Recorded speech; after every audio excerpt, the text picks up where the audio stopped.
ஆலமர் செல்வன் அவனது பார்வை தடைகளை நீக்கி வளம் பெருக்கும் நம் கணபதி சிரத்தை காண்கிற மங்கையர் மாங்கல்ய பலமே திடமாகும்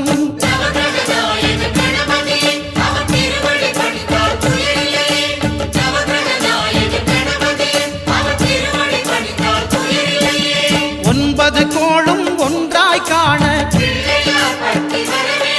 அங்கு கற்பகம் என்னும் கடவுளின் மெய்யில்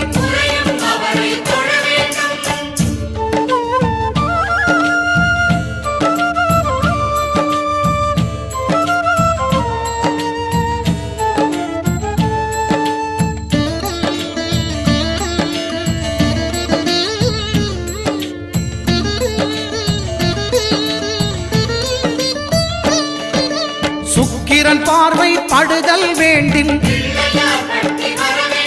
எங்கள் இறைவன்